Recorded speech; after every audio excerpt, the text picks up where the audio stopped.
Thì mình nó cái nút của cái đàn cái Dạ im là già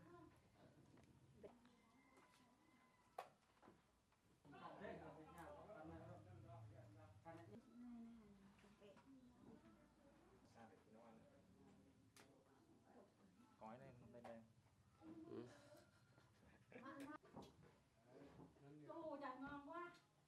Chưa ăn thế này này. Khoai bê.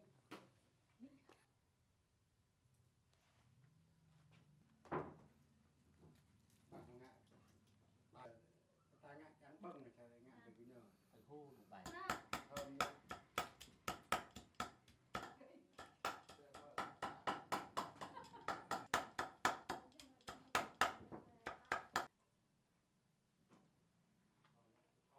Ngậm cái đâu.